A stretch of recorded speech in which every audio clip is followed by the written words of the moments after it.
It's the I Can't Mom Today podcast with Heather, the new mom, and Vera, the seasoned mom.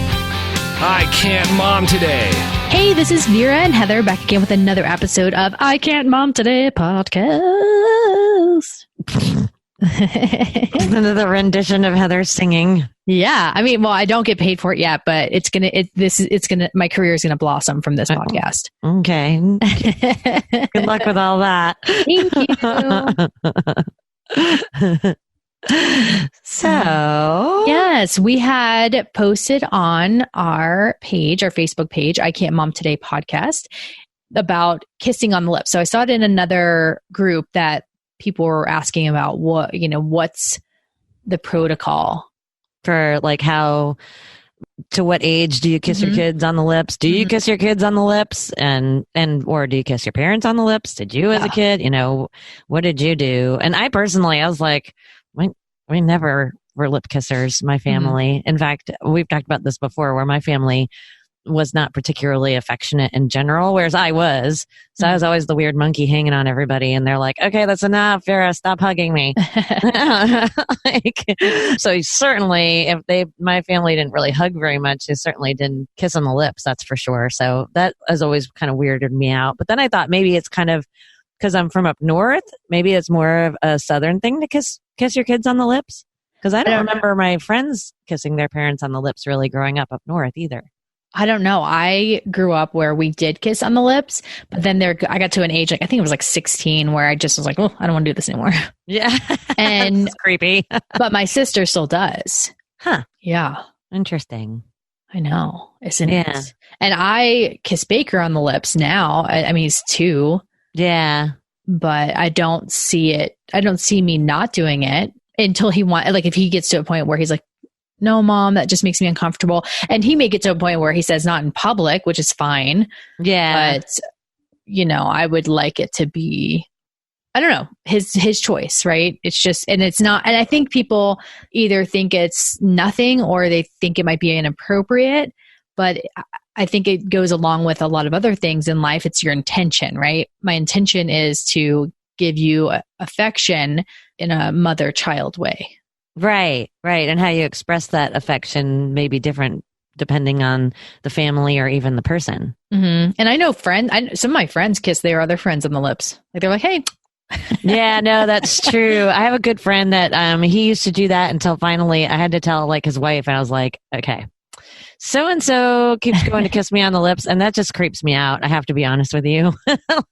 She's like, okay, I'll talk to him. Because it didn't bother her. Because again, she was like, he means it in a platonic way. Totally. Being affectionate. And I'm like, okay, yeah, that's just weird. And it makes you feel awkward. Not that you think he's being inappropriate. It's like, this is weird. Yeah, this is weird. Yeah. So, and because it made me feel weird around him. And I didn't want to feel weird around him because I like him a lot, Yeah, it's just weird. So thankfully I could say something to the wife.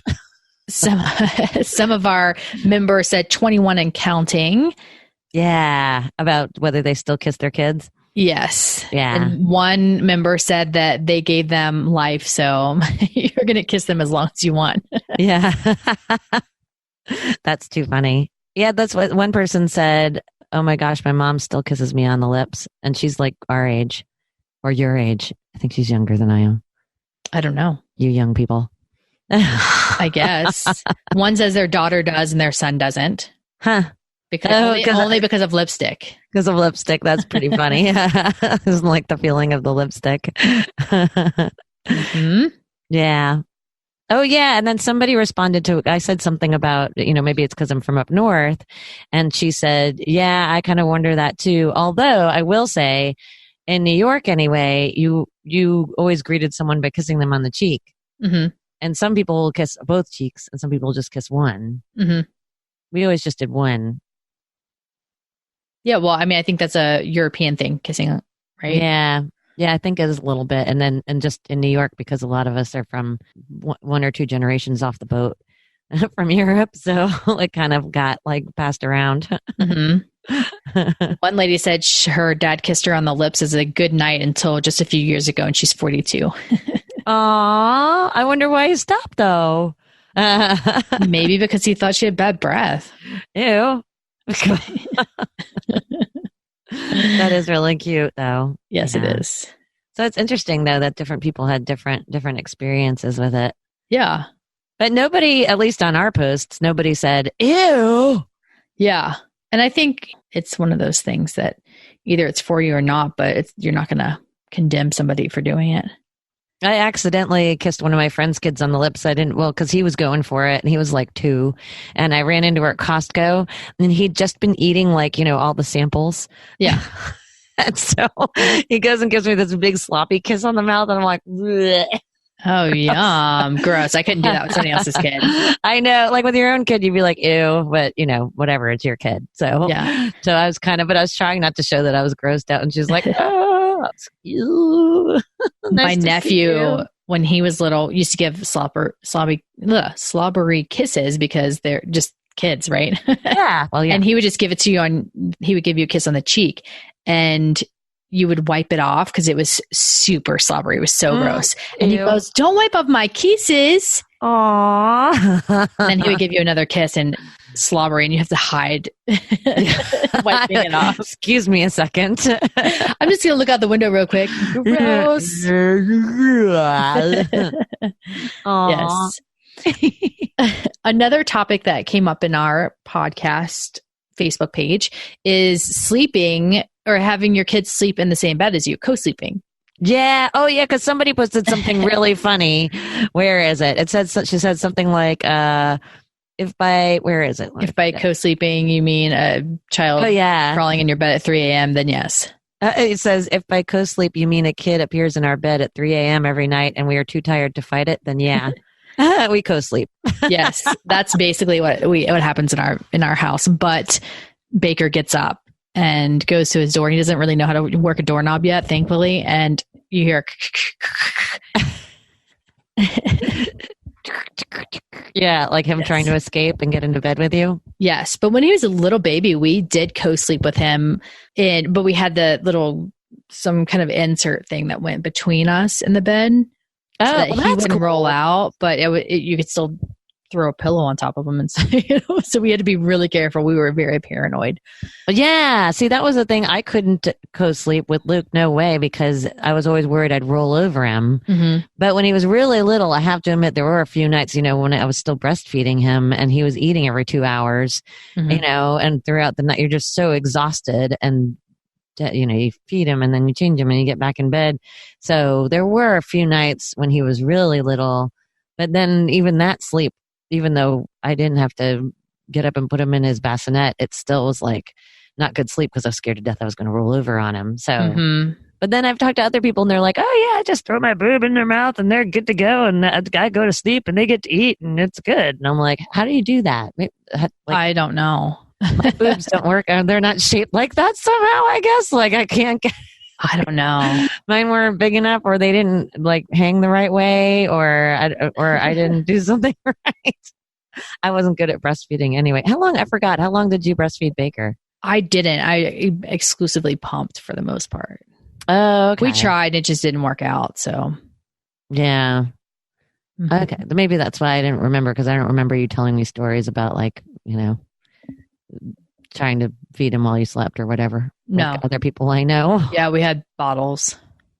Luke used to when he was, he was probably about 3 or 4. He would get up at 4:30 in the morning and crawl into bed with me and the sun would not be coming up yet. And then he'd crawl in the bed and say, can we get up now? Can we get up now? Can we get up now? And I'd be like, for the love of God, get no, we can't get up now.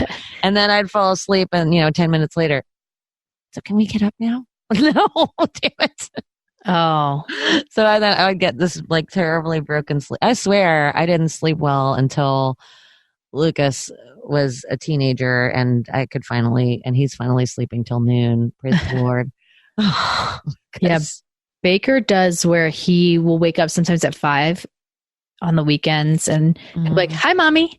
Hi, mommy. Hi, daddy. Hi, mommy. Hi, daddy. Mm-hmm. And we just go, buddy, do you want to go back to your bed?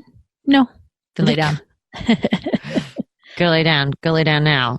Yeah. And he typically will go back to sleep. It's just some weird thing that he starts doing. Yeah. But it's new research is out about having your child sleep in your room for the first, I think, 6 months or a year. And we had Baker in our room for a year after he was born, but he was in a pack and play for most of it. So what was the benefits? What did the research say were the benefits? Something about like sleeping and having that it reduces SIDS because they're close to their parents and they can like feel that or hear them and smell them. Yeah. And, of course, when maybe you don't know, but now they basically say SIDS, like your baby's just going to die from SIDS. Really? Like there's nothing you can do to prevent it? Like the people that we saw and the advocacy about it, not that I'm saying it's not a legitimate thing because I know it is, but essentially they're like, oh, if you use a pacifier, you're going to die of SIDS. Oh, if you use a blanket, they're going to die of SIDS. Oh, I mean, they put the fear of God in you about SIDS. Oh, I know. And I think that it is legitimate. However, I think what they're calling SIDS is not always SIDS. Yeah. Well, maybe it's an unexplained death and they just call it they're SIDS. like, don't put a blanket because your baby could die of SIDS. And it's like, that's suffocation, right? Yeah. Well, yeah, I see what you mean. Okay. I think there's an explanation behind that. Yeah. So I think defaulting everything to SIDS is their new thing. Yeah. Well, I mean, I just remember that scared the bejesus out of me. I think. Heck yeah. In my room. He slept in my room while he was still in as long as he was in his bassinet, which rolled around. Mm-hmm. I think he slept in my room. And then once he was too big for his bassinet, then I put him, and then I was like, okay, he's ready for his crib. And then of course that crib wasn't in my room. So I think he was, I don't know. 5. That had to be hard having, because your house was 2 levels. And so your room was on a different level than his. I think I would move up to the guest room just for the first couple of years. Well, the good part is that like literally it was like straight up the stairs. The door to my bedroom was, right at the bottom of the stairs, and straight up the stairs was his room. So I could hear him pretty well if I had both doors open. And of course, baby monitor. I can't. I did that. But yeah, I mean, that was scary. I'm just talking about like getting up in the middle of the night and going to get him up the stairs. I would have cried. Yeah, no, that was, I guess I was just so used to it. And then of course too, I still until like just a few years ago, would check to make sure. In fact, I might have even done it a few weeks ago. Check to make sure that Luke is breathing in the middle of the night. Mm-hmm. And I've woken him up as he's gotten older, and he'll like wake up with a start and look at me and see me, because sometimes I can't see if he's breathing. So then I have to put my hand on him to make sure that he's breathing. Yeah. I'm such a tard. And like I put my hand on him, and and then he'll wake up and go, Mom, really? Come on, Mom. Yes, child. And so I just say to him, sucks to be loved. Sorry. I love you so much. I can't stand that. Yeah, that's the price. You have to pay. And I remember actually in college, one of my college girlfriends in the dorm used to tell stories of her mom doing the same thing, basically waking her up in the middle of the night. And we thought, oh my God, that's so creepy. Your mom's so crazy. And now I'm like, I'm the mom doing that. Now you're the crazy person. I'm the crazy, creepy mom that loves her kid too much. So there you go. Crazy, creepy mom. Yeah, I'm trying to think. I did it the other night because for some reason, normally we go to bed on school nights about the same time, like around 9 or 10. But on the weekends, there was some reason why. No, it was either maybe I got it before him or I went to bed after him or something. And I was just like, I'm just going to check it. Just real quick. And then I was like, wait a minute, I can't see it. So then I was like, I wonder how I can do this without. So I just had to stand there for about 5 minutes to wait and see if I could see him breathing without touching him. Yeah, I'm crazy. Yeah, I check him every now and again if he hasn't moved in a while, or I just think he's laying weird, I'll go check him. But for the most part, I leave him alone. Yeah, I try not to let my anxiety get the best of me, And of course with Luke, Luke is epileptic, and so there's every once in a while that would be scary. I'm like, what if he had a seizure while I was in bed and fell off the bed or fell, or whatever. So there's always that too, where I'm just like, and then I go to check on him, and then it's like, well, while I'm here, I'll make sure that he's breathing. Weirdo. I know. Why don't you just put a baby monitor? room. Yeah, he would love that. One of those owlette things. Have you seen that? No, what's that? It's like this thing that you put on your child's foot and it monitors, I think, oxygen levels and maybe pulse rate. I don't know. It's for like little tiny tinies. I know. He needs a new Apple Watch. I wonder if I can get the Apple Watch to communicate his vitals to me, to my phone. Maybe that's also super. Where's the umbilical cord? Can we cut it? Somebody didn't cut it. Weirdo. I know. I am like totally bizarre. Poor Luke. But like I said, at least he knows he's loved. Yes. You can't question that. Whether it's weirdo psycho love or not, that's another story. But at least it's love. It's true. It's true. So there you go. Oh, and Heather, by the way, apparently you're feeling very insecure lately. I am. Yeah. Well, see, on that Facebook, if anybody saw the post, you put out the question. And I saw this and I was like, oh, poor Heather. Yeah. Have any of you dealt with your child liking the other parent more than you? How did you deal with it? Like, it crushes my soul. Oh, do you really think Baker likes Brad more than you? 107 million %. Really? Oh, yeah. How do you know? Like, what does he do? Go away, mommy. Go away, mommy. Go. And God. Yeah. And like in the morning, like getting him up, he will search the house for Brad. And like if I get near him, he's like, oh, no. I mean, I'm not even joking. Yeah.